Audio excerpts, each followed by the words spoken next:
हर साल किसानों का बजट जो पेश किया है, क्योंकि पहला बजट होता है, अब हर साल अलग ही बजट पेश किया जाएगा किसानों का।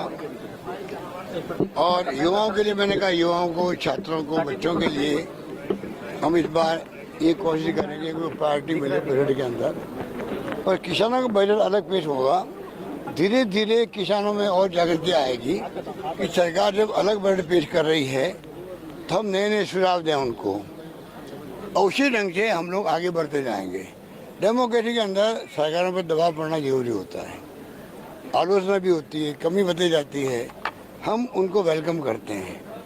हम एनडीए गवर्नमेंट में जब लोग बैठे हुए हैं, भारतीय जनता पार्टी वाले, उसकी तरह नहीं है कि आलोचना को बर्दाश्त मत करो, असहमत व्यक्त करे तो आप जेल जाओ, देशद्रोही हो, राष्ट्रद्रोही हो। कई पत्रकार के, साहित्यकार के, लेखक में बार बार बोलता क्यों हूँ कि सच्चाई है, जनता को मालूम पड़ना है। जेल बैठे हुए हैं लोग, आपको हमको गिनती नहीं मालूम है, घटनाएं दुर्घटना सुनते रहते, पढ़ते रहते हैं। तो ये लोकतंत्र में अच्छा नहीं है, मतलब ये शुभ संकेत नहीं है। हम चाहते हैं कि एक बजट पेश किया, अब धीरे धीरे उनके दबाव बढ़ेगा सरकारों पर, अच्छे चुनाव आएंगे, फिर अपना एलोकेशन बढ़ेगा। इस प्रकार से राजस्थान में खेती को लेके इरिगेशन एक तरफ आगे बढ़े। हमने इंदिरा गांधी कैनाल की जो मरम्मत का काम था, पिछली बार इतना बड़ा काम हुआ है राजस्थान के अंदर, आज सब तारीफ कर रहे थे। उसके कारण कितना रकबा बढ़ गया खेती का, पानी वेस्ट जाता। आज भी जो हमें हमारी कैपेसिटी कम होने से जो पानी में मिलना चाहिए उतना पानी ले नहीं पा रहे हम लोग। तो कहने का मतलब सिंचाई के साधन बढ़े, किसानों की आय दुगनी करने की बात तो करी प्रधानमंत्री जी ने, पर हो कहाँ रही है। उसके लिए भारत सरकार को क्रांतिकारी कदम उठाने चाहिए, राज्यों के साथ मिलकर बात करनी चाहिए, क्या क्या कदम उठाए हैं। जैसे मैंने जो वादा किया देशवासियों से कि दुगनी आमदनी करेंगे 2022 तक, 22 में जा रहा है, दुगनी आमदनी होगी क्या उनकी। और खाली कोई राज्य नहीं कर सकता है, जब तक केंद्र राज्य मिलकर के ऐसी योजना बनाए, ऐसी सोच डेवलप करें जिससे कि आमदनी डबल हो।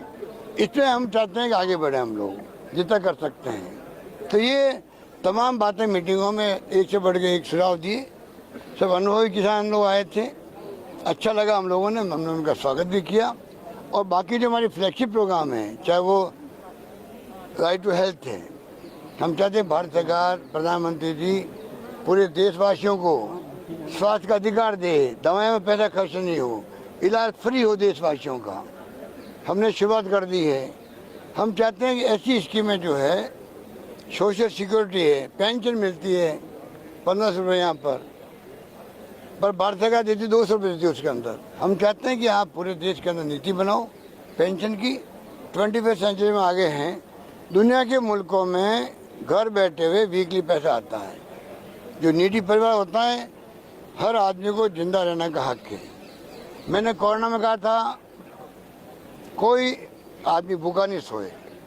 मुझे खुशी है प्रदेशवासियों ने, एक्टिविस्ट ने, एनजीओ ने, धर्मगुरुओं ने और सब कार्यकर्ताओं ने उसको निभाया।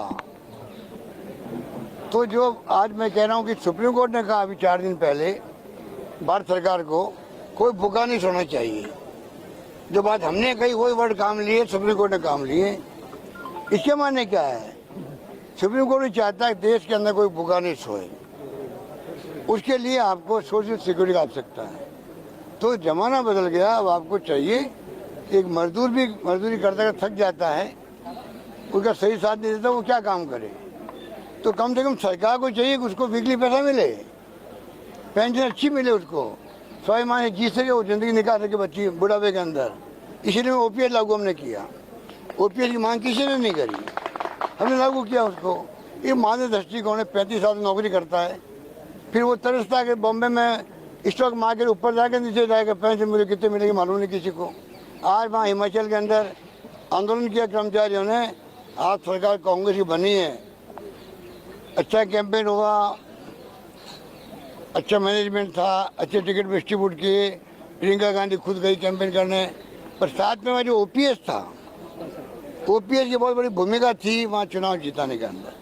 तो मैं ये कहना चाहूँगा प्रधानमंत्री महोदय को, मोदी जी वो कुछ काम ऐसे हैं जो राज्य सरकारें उसके अंदर मिलकर कर सकती है।